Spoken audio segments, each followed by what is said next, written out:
اللہ رب العالمین والصلاة والسلام علی حبیبہ محمد وآلہ وصحبہ اجمعین۔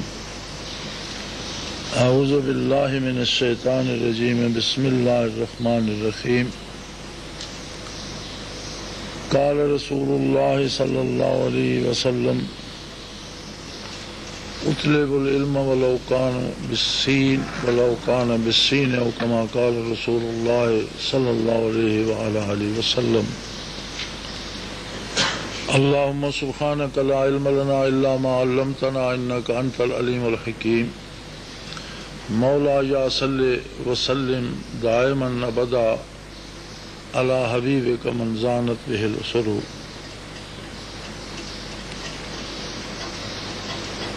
اگر ہم دین اسلام کو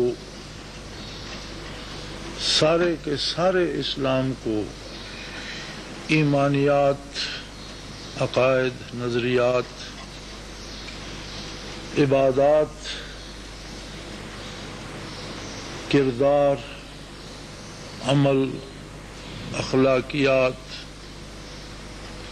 سارے کے سارے اسلام کو سمیٹ کر اسلام ہی کا کوئی متبادل لفظ جائیں کہ سارا اسلام ایک لفظ میں آ جائے، جیسے ہم کہتے ہیں اسلام تو اس سے تمام چیزیں اس ایک لفظ میں آ جاتی ہیں، عقائد سے لے کر اعمال و کردار تک اور دنیا سے لے کر آخرت تک، تو وہ ایک لفظ ہے علم۔ ہمارا یہ جو تصور خاص کر اس زمانے میں اور زیادہ ایسے اچھالا جا رہا ہے کہ اسلام فلاں عقیدے کے خلاف ہے، فلاں مذہب کے خلاف ہے، اسلام کفر کے خلاف ہے، اسلام فلاں کے خلاف ہے، یہ غلط تصور ہے۔ اسلام علم ہے اور علم مقابل ہے جہالت کے۔ اسلام کا مقابلہ جہالت سے ہے، کسی خاص عقیدے، کسی خاص فرد سے نہیں۔ کفر شرک سے لے کر ظلم و جور تک، فخر و تکبر تک جتنی برائیاں ہیں یہ جہالت کے ثمرات ہیں، جہالت کے نتائج ہیں، جہالت کے پھل ہیں۔ اصل بنیاد جہالت ہے، جہالت پر پھل لگتا ہے اپنی بڑائی کا، دوسرے کے حقوق چھیننے کا، ظالم بننے کا،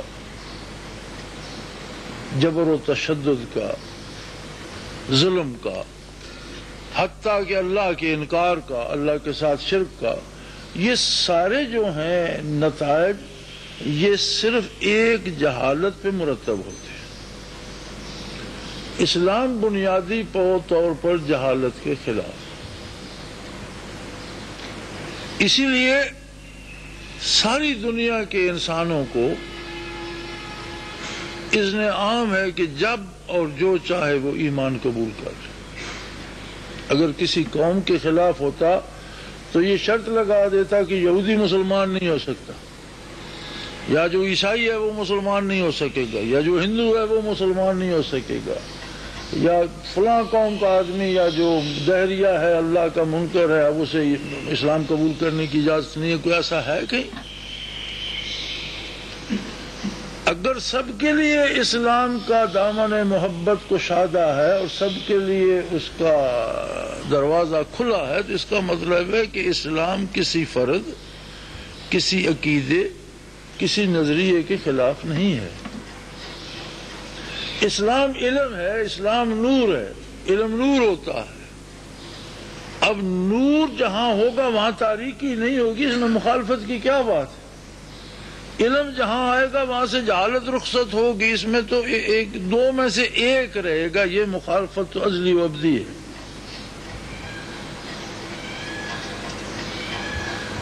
چونکہ علم نور ہے، اسلام نور ہے، روشنی ہے، ایسی روشنی جو ایک عام آدمی کی آنکھوں کو اتنی بینائی عطا کرتی ہے کہ وہ ازل سے ابد تک کے حقائق سے آشنا ہو جاتا ہے۔ ایک چرواہا جس نے کلمہ پڑھا وہ جانتا ہے کہ میرا اللہ ہے، اس نے مجھے پیدا کیا، عالم امر کی باتیں کرتا ہے، روح اور وجود کی بات کرتا ہے، پھر موت اور برزخ کی بات کرتا ہے، قیامت کی بات کرتا ہے، جنت اور دوزخ کی بات کرتا ہے۔ ایک چرواہا جسے نام لکھنا نہیں آتا، اسے اتنے علوم کس نے دے دیے؟ اسلام نے۔ ورنہ تو اسے کہیں تو اپنا نام نہیں لکھ سکتا، لیکن اگر مسلمان ہے تو وہ جانتا ہے کہ اللہ ہے میرا، وہ واحد ہے، لا شریک ہے، کوئی اس جیسا نہیں ہے۔ وہ جانتا ہے کہ میرا نبی ہے صلی اللہ علیہ وسلم، وہ جانتا ہے کہ میرے پاس اللہ کی کتاب ہے، وہ جانتا ہے کہ ایک عالم امر ہے جہاں ارواح تھے، پھر میں دنیا میں آیا، مجھے برزخ میں جانا ہے، پھر میدان حشر ہوگا، اعمال تولے جائیں گے، پھر جنت ہوگی، یہ ساری چیزیں کیسے جان گیا؟ جو نہیں جانتا وہ کتنے دنیاوی علوم پڑھا ہوا ہو وہ جاہل ہے، اور جو جانتا ہے اسے نام بھی لکھنا نہ آتا ہو اس کے پاس علم ہے۔ یعنی اسلام سارے کا سارا، اب یہ کہنا یہ مسلمان امریکہ کے خلاف ہیں، یا یہ کہنا کہ کوئٹہ میں 50 قتل ہو گئے جی یہ اسلامی انتہا پسندوں نے کہا، اسلام میں تو انتہا پسندی ہے ہی نہیں۔ اسلام تو کسی انتہا پسندی کی اجازت ہی نہیں دیتا، اسلام تو اذن عام دیتا ہے کہ چاہو تو اللہ کو مانو، چاہو تو نہ مانو، چاہو تو اللہ کے رسول صلی اللہ علیہ وسلم کو مانو، چاہو تو نہ مانو، چاہو تو اللہ کی کتاب کو مانو، چاہو تو نہ مانو۔ جھگڑا کہاں کھڑا ہوتا ہے؟ جہاں وہ ریک دیتا ہے کہ ماننا نہ ماننا تمہارے بس میں، لیکن دوسروں کے حق پر ڈاکہ نہیں ڈالو گے، اپنی حد میں رہو۔ ایک انسانی حدود بھی ہیں، کچھ انسانی حقوق بھی ہیں جنہیں صرف اسلام نہیں، جنہیں ساری دنیا مانتی ہے۔ کافر بھی اس بات کو ماننے پہ مجبور ہے کہ دوسرے کی جان مال اور آبرو کا تحفظ ہونا چاہیے۔ کفر بھی، کوئی کافرانہ عقیدہ بھی کسی کو یہ نہیں اجازت دیتا کہ اس کا مال لوٹ لو، اس کی عزت لوٹ لو۔ تو اسلام اگر روکتا ہے، تلوار نعام سے نکالتا ہے، تو اس وقت جب کوئی ظالم ظلم سے باز نہیں آتا، اس لیے تلوار نہیں نکالتا کہ تم کلمہ پڑھو ورنہ سر کاٹ دوں گا، نہیں۔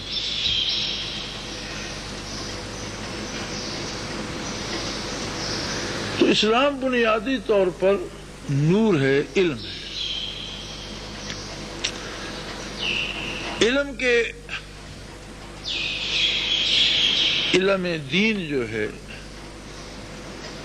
چونکہ العلم، پورا علم جو ہے، نبی علیہ الصلوۃ والسلام نے فرمایا العلم علم الادیان و علم الابدان، او کما قال رسول اللہ صلی اللہ علیہ وسلم، کہ the knowledge، العلم، کامل علم، مکمل علم کیا ہے؟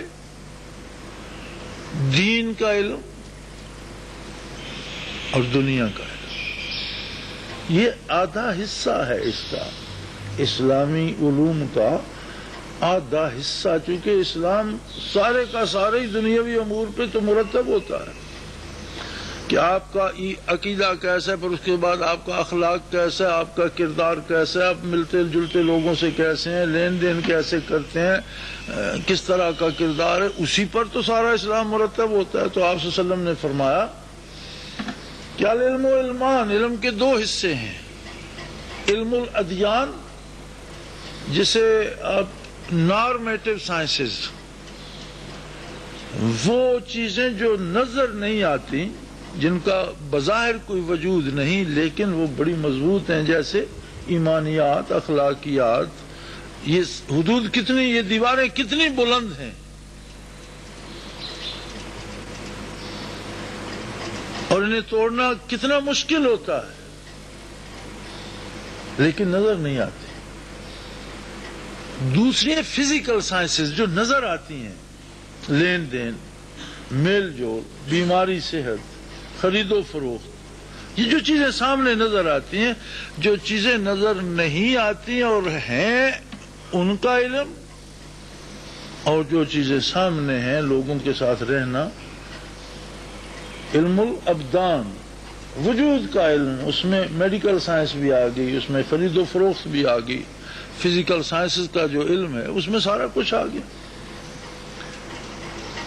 اب اس سارے علم کے پھر دو حصے ہو جاتے ہیں۔ ایک حصہ ہوتا ہے کہ اسے کتابوں سے پڑھ کر جانا جائے۔ ایک شخص عمر لگا دیتا ہے تفسیر پڑھتے پڑھتے مفسر بن جاتا ہے، ایک شخص عمر لگا دیتا ہے حدیث پڑھتے پڑھتے محدث بن جاتا ہے، ایک شخص عمر لگا دیتا ہے فقہ پڑھتے پڑھتے فقیہ بن جاتا ہے، ایک شخص عمر لگا دیتا ہے اسپیشلائزیشن کر کے بڑا ڈاکٹر بن جاتا ہے، ایک محنت کرتا ہے سائنسدان بن جاتا ہے، ایک محنت کرتا ہے مورخ بن جاتا ہے، ایک محنت کرتا ہے ایک قابل جرنیل بن جاتا ہے۔ لیکن اگر دیکھا جائے تو شہر علم کا ایک ایک گوشہ ہے سب کے پاس۔ مکمل تب ہی ہوگا جب ان ظاہری علوم کے ساتھ علوم دینی بھی اس کے پاس ہوں۔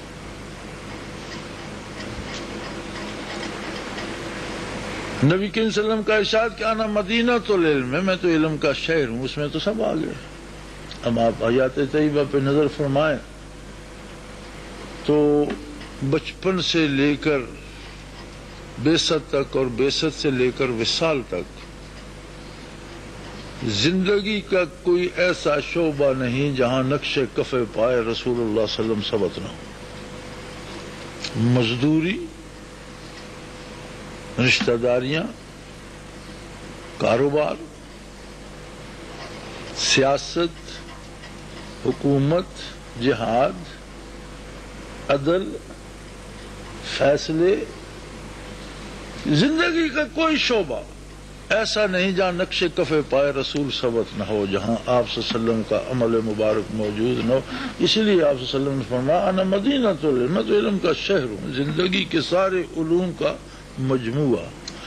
لیکن اگر کوئی فقیہ بن گیا، اگر کوئی مفسر بن گیا، اگر کوئی محدث بن گیا تو انسان ساری زندگی لگا کر کوئی ایک نعمت ہی حاصل کر سکتا ہے، پھر دوسرا ایسا بندہ کوئی نہیں جو شہر علم بن سکے۔ یہ خصوصیت رسول اللہ صلی اللہ علیہ وسلم کی ہے۔ اب آپ پوری زندگی میں دیکھ لیجئے جتنے معروف لوگ ہیں، اگر کوئی مشہور شاعر ہے تو وہ شاعر ہی مشہور ہے، باقی کسی کام کا نہیں۔ اگر کوئی مشہور سائنسدان ہے تو سائنسدان ہی مشہور ہے، اسے کہو مرغی ذبح کر دے، اس سے نہیں ہوتی، دوسرے کسی کام کا نہیں۔ اگر کوئی مشہور جرنیل ہے تو جرنیل ہی مشہور ہے، اسے کہو یہ 2 بیگھے ہل چلا دو تو اس سے شاید 2 قدم بھی نہ چلا جائے۔ جو کام ایک عام آدمی جاہل کر سکتا ہے وہ نہیں کر سکتا۔ یہ خصوصیت رسول اللہ صلی اللہ علیہ وسلم کی ذات اقدس میں ہے، جیس کا ثانی یا جیسا کوئی دوسرا اللہ نے پیدا ہی نہیں فرمایا۔ باقی سب نے خوشہ چینی کرنی ہے خرمن رسول سے، پھول چننے ہیں گلستان نبوت سے۔ کسی نے ایک پتی لی، کسی نے ایک پھول لیا، کسی کو چند مل گئے، اپنے اپنے نصیب کی بات۔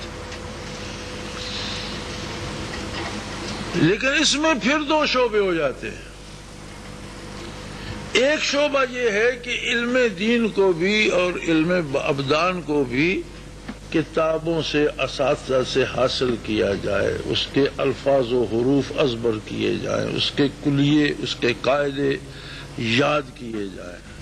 یہ ایک حصہ ہے۔ دوسرا حصہ یہ ہے کہ جو ہم جانتے ہیں اس کا ہماری ذات پر، ہمارے کردار پر کیا اثر ہے۔ جو کچھ ہم نے سیکھا اگر اس کا اثر ہمارے کردار پر ہے تو پھر وہ علم ہے۔ جو کچھ ہم نے سیکھا اس کا اثر ہمارے کردار پر نہیں ہے تو پھر وہ علم نہیں، ہمارے پاس خبر ہے۔ یعنی علم کو علم بننے کے لیے جاننے کے بعد ماننا اور اس پر عمل کرنا شرط ہے۔ ہم جانتے ہیں کہ اللہ واحد لا شریک ہے، لیکن اگر بتوں کو سجدے بھی کرتے ہیں یہ جاننے کے بعد تو بندے پہ کفر کا فتویٰ نہیں لگ جائے گا. تو وہ تو جانتے ہیں اللہ ایک ہے، پھر آپ اسے کافر کیوں کہتے ہیں؟ وہ کہتے ہیں کافر اس لیے کہ شرک کر رہا ہے اللہ کے ساتھ، یہ جانتے ہوئے بھی کہ اللہ ایک ہے پھر وہ کو سجدہ کر رہا ہے. اسی طرح جب یہ جانتے ہوئے کہ یہ جرم ہے ہم کرتے ہیں اور باز نہیں آتے، تو اس کا مطلب ہے کہ ہمارے پاس علم نہیں، خبر ہے. یہ جتنے اخبار ہیں ان کو کوئی عالم کہتا ہے؟ دین سے لے کر دنیا تک اور حالات حاضرہ سے لے کر ماضی تک روئے زمین کی خبریں ایک اخبار میں جمع ہو جاتی. ہمارے یہاں تو پھر اخبار چھوٹے ہوتے ہیں، باہر کی دنیا میں آپ دیکھیں تو اتنے بڑے اخبار، روزانہ ایک اخبار اتنے دنیا میں پورا اخبار پڑھنا ممکن نہیں ہوتا. ہر بندہ جس کام کو سمجھنا چاہتا ہے اس کا حصہ اس میں سے نکال کر الگ الگ، جتنے جیسے ہمارے یہ ویکلی میگزین آتے ہیں اس سے بڑے 6 7 میگزین ایک اخبار ہوتا ہے. بزنس کا ہے تو پورا میگزین ہے، کھیلوں کا ہے تو پورا میگزین ہے، اس طرح سے وہ ہوتے ہیں. تو پھر اپنا جس شعبے سے کوئی متعلق ہو وہ نکال کے پڑھتے ہیں لوگ، سارا اخبار نہیں پڑھا جاتا. تو یہ سارے اخبار کیا عالم ہے؟ عالم ان کے پاس علم نہیں ہے، خبر ہے ان میں، اس لیے انہیں اخبار کہتے ہیں، ورنہ انہیں بھی علامہ کہتے ہیں.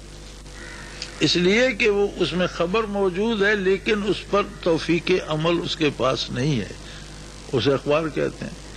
اگر ایک بندے کے پاس بہت سا علم جمع ہو جائے لیکن توفیق عمل نہ ہو تو وہ بھی خبر ہے نا، اس کے پاس عالم نہیں ہے، اخبار ہے وہ. علم کی خصوصیت یہ ہے، علم تب علم ہے کہ جب اس پر توفیق عمل بھی نصیب ہو. جو ہم جانتے ہیں اس پر عمل کریں، جو ہم نے سیکھا ہے وہ ہماری سوچ کو، ہمارے کردار کو تبدیل کرے، اس میں مثبت تبدیلی ہے، پھر تو وہ علم. اگر مثبت تبدیلی نہ آئے تو ہمارے پاس خبر ہے، علم نہیں. ایک مثبت تبدیلی کیسے آئے؟ یہ بڑی عجیب بات ہے کہ جتنا ہم کتابوں سے پڑھتے ہیں اس کی خصوصیت یہ ہے کہ اس سے انانیت پیدا ہوتی ہے، اپنی بڑائی پیدا ہوتی ہے کہ میں نے اتنا سیکھا، میں نے اتنا پڑھا، میں اتنا بڑا عالم ہوں، میں اتنا بڑا سائنسدان ہوں، میں اتنا بڑا شاعر ہوں، میں اتنا بڑا مورخ ہوں. آپ کسی کا روزانہ انٹرویو چھپتے ہیں. اب ہمارے ہاں سب سے پڑھا لکھا طبقہ تو یہ جو نقاد حضرات ہیں اور شعراء اور ادیب اور دانشور جنہیں ہم کہتے ہیں یہی ہے. ان میں سے کسی ایک کا انٹرویو پڑھ لیں، وہ کہے گا جی اس دنیا میں تو ایک میں ہی جاننے والا ہوں، جو پہلے تھے وہ بھی جاہل تھے، جو اب ہیں یہ بھی جاہل ہیں، جو بعد میں آئیں گے وہ بھی جاہل ہوں گے. یعنی چند شعر کہنے سے یا چند مضامین لکھنے سے یا چند اخباروں میں کالم لکھنے سے اس میں اتنی تکبر، اتنی انانیت وہ سمجھتا ہے کہ دنیا میں آئی. اور یہ علوم ظاہری کا خاصہ ہے کہ جتنی بات کوئی سیکھتا جاتا ہے وہ سمجھتا جاتا ہے کہ میں بہت بڑا ہوتا جا رہا ہوں. اس کو علم بنانے کے لیے ضرورت یہ ہے کہ معرفت الہی دل میں بھی آئے. اب ہمارے پاس سامنے یہ لائٹ روشن ہے، ہم سمجھ رہے ہیں یہ بڑی لائٹ ہے، لیکن اس کی جگہ سورج آ جائے تو اس کی اہمیت تو ختم ہو جائے. اسی طرح جب ہم اپنے آپ کو بہت بڑا سمجھتے ہیں تو جب ہمارے سامنے ذات و صفات الہی کا جلوہ آتا ہے تو پھر ہمیں سمجھ آتی ہے میں تو کچھ بھی نہیں ہوں. جب ہم یہاں پہنچتے ہیں تو پھر جو کچھ ہم جانتے ہیں وہ علم بنتا ہے. عظمت الہی جب حویدا ہوتی ہے، اللہ کی جلالت و عظمت جب قلب پہ وارد، اس کا ایک ذرہ بھی وارد ہو جائے، آپ کہیں اندھیرے غار میں بیٹھے ہوں، کوئی سوئی کے ناکے جتنا سوراخ ہو، سورج کی ایک کرن بھی آ جائے تو وہ لاسانی رہتی ہے، سمجھ آ جاتی ہے کہ سورج ہے اور باقی ظلمت. اسی طرح جمال باری کی کوئی ایک کرن بھی کسی کو نصیب ہو جائے، جو کچھ وہ جانتا ہوتا ہے وہ علم بن جاتا ہے. پھر اس کو چاہتا ہے کہ میں بڑا نہیں ہوں، عظمت اس کے لیے، میں کچھ نہیں ہوں. مجھ سے تو اگر وہ اپنی اطاعت کروا لے تو یہ میرے لیے سب سے بڑا مقام عظمت ہے۔ جس خالق کے سامنے زمین و آسمان سر بسجود ہیں، جس کے حکم کا سورج چاند پابند ہے، جس کے حکم کے سے ہوائیں چل رہی ہیں، جس کے حکم سے بحر و بر قائم ہیں، ساری کائنات جس کی عظمت کے سامنے ایک ذرے کی حیثیت نہیں رکھتی، اس میں میری حیثیت کیا ہے؟ اس زمین کو دیکھیں تو کائنات کا کتنا حصہ بنتی ہے؟ اس کی کوئی حیثیت ہی نہیں بنتی۔ ایک ایک سیارہ اس سے کروڑوں گنا بڑا ہے، ایک ایک ستارہ اس سے بڑا ہے، اور جب وہ سماوی میں کتنے سیارے اور ستارے ہیں اس کی سمجھ ہی نہیں آتی کہ ابھی مزید دریافت ہوتے جا رہے ہیں، جو ہو چکے ہیں ان کو کوئی گن نہیں سکتا۔ تو جب سماوی تو سب کچھ نہیں، آسمان خود ایک مخلوق ہے، پھر اس کے باہر جو دنیا ہے کہاں تک عالم خلق ہے، اور اس میں کتنے عرش عظیم تک کتنی چیزیں، جنت دوزخ، اور پھر اس کے بعد عالم امر۔ اگر اس سب کو دیکھا جائے تو اس زمین کی حیثیت اتنی بھی نہیں بنتی جتنا کسی بہت بڑے شہر میں ایک خسخاس کا دانہ رکھ دیا جائے، ایک رائی کا دانہ جو کسی بہت بڑے شہر میں رکھ دیا جائے کروڑوں کی آبادی میں، اتنی حیثیت بھی نہیں بنتی۔ پھر اس زمین پر کتنی مخلوق ہے آپ گن نہیں سکتے۔ ان میں سے ایک قسم ہے مخلوق کی انسان، اور کتنے انسان ہیں، ان میں سے ایک ہے میں اور اب ہماری حیثیت بنی گیا۔ ایک آدمی اشاریہ لگا کر اس کے ساتھ صفر لکھنا شروع کر دے اور اس کی 100 برس زندگی اور 100 برس صفر لکھتا رہے، اسے اپنے لیے ایک لکھنا نصیب نہیں ہوتا۔ اگر اس کائنات کی گنتی کی جائے تو 0.00001 میں کہاں ہوں گا، ساری زندگی زیرو ہی لکھے گا، خود کو 1 لکھنے کی باری نہیں آئے گی۔ جب حیثیت، لیکن یہ تب سمجھ آتی ہے جب جلالت باری دل پہ جلوہ نما ہو۔ علم تب علم بنتا ہے جب صفائے قلب حاصل ہو،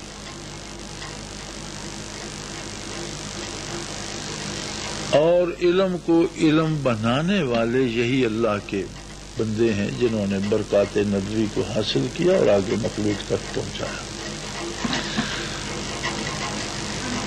اب ایک اور آخری بات جو میں عرض کرنا چاہتا ہوں وہ یہ ہے کہ سب سے بڑا بدنصیب وہ ہوتا ہے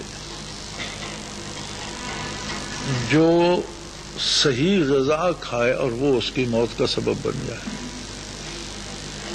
ہم صبح شام کھانا کھاتے ہیں، اگر کھانا ہی کسی کے لیے موت کا سبب بن جائے تو پھر اس سے بڑی بدقسمتی کیا ہوگی۔ ہم سارا دن پانی پیتے ہیں، اگر وہ پانی ہی کسی کے لیے جان لینے کا سبب بن جائے تو اس سے بڑی بدنصیبی کیا ہوگی۔ ہم سارا دن ہوا میں سانس لیتے ہیں، اب یہ سانس لینا ہی کسی کے لیے موت کا سبب بن جائے تو دنیا میں سب سے بڑا بدقسمت شخص وہ ہوگا۔ جب سانس زندگی کا سبب ہے اس کے لیے موت کا سبب بن گیا، کھانا زندگی کا سبب ہے اس کے لیے موت کا سبب بن گیا۔ جو شخص صفائے قلب پہ لگے اللہ اسے کسی شیخ کی میت بھی نصیب کر دے، اسے برکات بھی نصیب ہو جائے، اور اس کے بعد وہ راندہ درگاہ ہو جائے تو اس سے بڑا بدنصیب روح زمین پر کوئی۔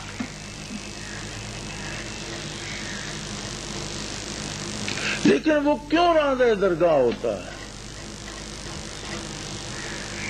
اس کا سبب کیا ہے؟ کھانے سے کوئی کیوں مرتا ہے؟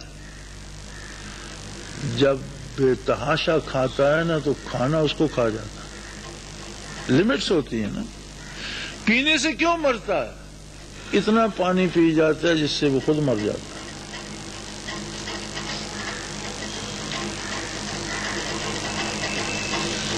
شیطان جنوں میں سے تھا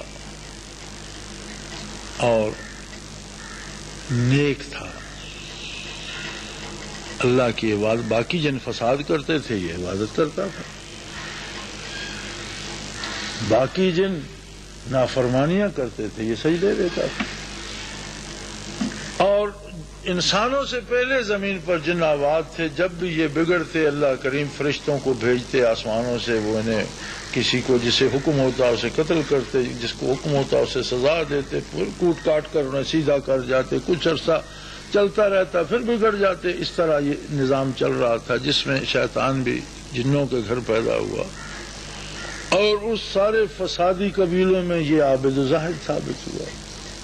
جوں جوں عبادت کرتا گیا اللہ کریم اسے ترقی دیتے گئے، پھر زمینوں سے اٹھ کر آسمانوں پر رہنا اسے نصیب ہوا، پھر فرشتوں کا سردار مقرر ہوا، زراہ تفاخر بفوج ملک، گہے بر زمیں بود گہ بر فلک۔ پھر وہ اس درجے کو پہنچا کہ جو فرشتے جنوں کی اصلاح کے لیے آتے تھے اللہ ان کا سردار اسے بنا کر ساتھ بھیجتے اور فرشتوں کا بھی حاکم بن بیٹھا۔ پھر ایک وقت آیا کہ وہ مردود ٹھہرا، ایسا عابد و زاہد جسے زمین سے اٹھا کر آسمانوں پہ گھر دیا، جنوں سے نکال کر فرشتوں کا افسر مقرر کیا، اس پہ ایک وقت آیا کہ وہ راندہ درگاہ ہو گیا۔ اور جو بات قرآن نے کہی، جو بات اللہ نے فرمائی، سب سے مزیدار بات ہوا ہے، فرمایا کانا من الکافرین، یہ تھا ہی کافروں میں سے، میں جانتا تھا یہ کافر ہے، یہ آج کافر نہیں ہوا۔ ہمارے حضرات اس کا ترجمہ لکھ دیتے ہیں ہو گیا کافروں میں سے، باقی جہاں کانا آتا ہے وہاں آپ ترجمہ ماضی کرتے ہیں، یہاں استمراری کیوں کرتے ہیں؟ کانا یکونو جہاں بھی آتا ہے تو اس کا ترجمہ ماضی میں کرتے ہیں، یہاں ماضی کی ایک قسم ہے استمراری، تو یہاں ماضی استمراری کر دیتے ہیں، ہو گیا کافروں میں سے، اس میں استمرار کہاں سے آ گیا؟ وہ تھا ہی کافروں میں سے، علم الہی میں موجود تھا کہ یہ کافر ہے، اسے ترقی کیوں دی؟ اس لیے کہ اس نے اپنا کفر ظاہر نہیں کیا تھا، اور وہ اپنے علم پر کسی کو سزا نہیں دیتا، وہ سب کے جانتا ہے، میرا کردار جانتا ہے، آپ کا جانتا ہے، جو گزر چکے ان کا جانتا ہے، جنہوں نے پیدا ہونا ہے ان کا کردار بھی جانتا ہے، لیکن سزا اپنے علم پر نہیں دے گا، جب وہ دنیا میں آ کر اعمال کریں گے سزا ان پہ دے گا۔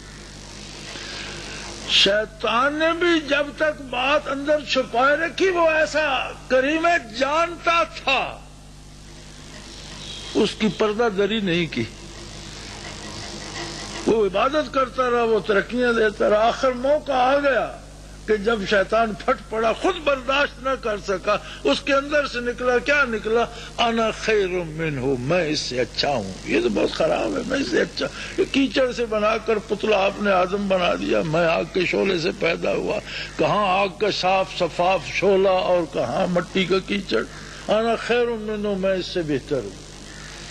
اللہ کریم نے فرمایا کان من یہ تھا ہی کافروں میں سے، یہ میری عبادت نہیں کر رہا تھا، یہ اپنے آپ کو بڑا بنانے کے لیے سجدے پہ سجدے کیے جا رہا تھا، میں بھی اسے جب تک اس نے اندر کی بات سامنے نہیں کی میں بھی اسے ترقی دیتا رہا، مجھے پتا تھا کہ ایک وقت آئے گا جب یہ پھٹ پڑے گا، مخلوق ہے، مخلوق کی حد ہوتی ہے، کہاں تک راز کو راز رکھے گا، ایک دن یہ پھٹ پڑے گا، اس دن اپنی سزا پا جائے گا اور ہمیشہ کے لیے مردود ہوگا۔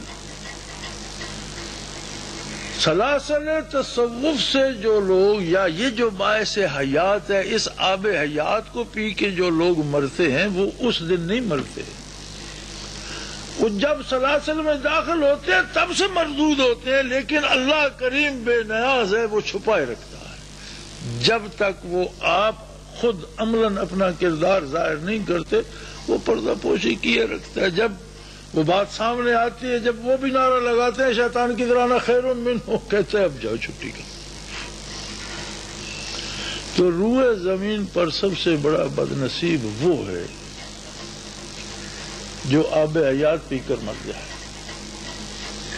کیفیات قلبی حاصل کرتے ہوئے جو بندہ ضائع ہو جائے سب سے بڑا بد نصیب ہے۔ یہ میں ضائع ہونے والوں یا جو ہو گئے ان کے لیے نہیں کہہ رہا، اپنے لیے اور آپ کے لیے کہہ رہا ہوں کہ جو ہو گئے وہ تو اب جو مر گیا اسے بندہ پرہیز بتانے کو جاتا ہے، جو مر گیا وہ تو مر گیا، یہ تو زندوں کے لیے ہوتی ہے کہ یہ چیز کھاؤ، یہ نہ کھاؤ، اس سے پرہیز کرو، اس کی احتیاط کرو. یہ مرنے والے تو مر چکے. لہذا جتنا انعام بھی اللہ دے دے، بندہ بندہ ہی رہتا ہے. بندے کو یہ نہیں سوچنا چاہیے کہ اب میں بہت بڑا ہوں. سمندر سے اگر کوئی چڑیا ایک چونچ بھر لے تو اسے یہ نہیں سمجھنا چاہیے کہ میرے جتنا پانی کسی کے پاس، میں بہت بڑی ہوں. کیا بڑی ہو گئی ہے تو؟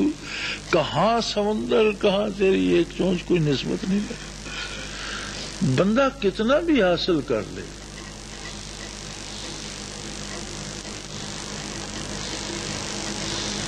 جو گرد اڑی تھی محمد الرسول اللہ علیہ وسلم کے قدم ہائے مبارک سے، اس کے ذرات کے برابر کوئی نہیں ہو سکتا.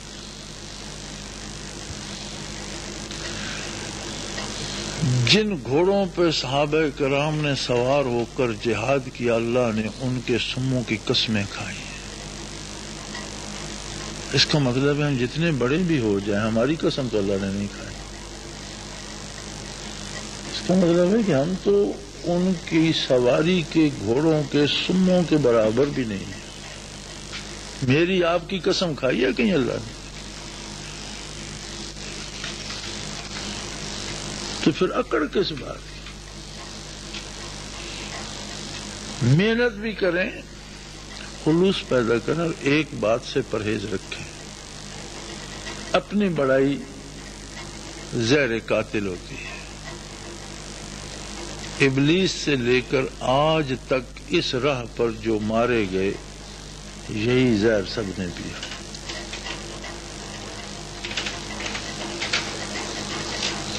اور جو مر گئے ان کا معاملہ تو رب کے ساتھ ہے.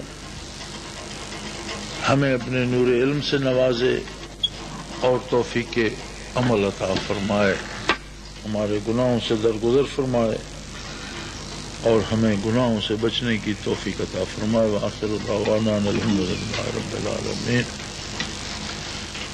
کوئی دو بھائی بات کے لیے چیز؟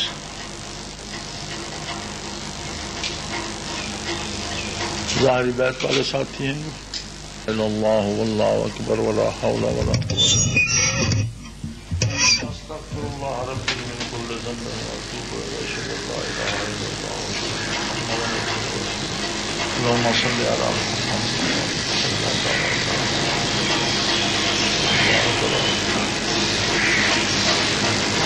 آپ کو سلسلے میں زندگی اور وسیع میں دیکھتے ہیں، اس کی نسبت آپ کو اللہ الحمدللہ رب العالمین. ان الذين يبايعونك انما يبايعون الله يد الله فوق ايديهم، ما ينقص ولا ينقص من اوفى من الله.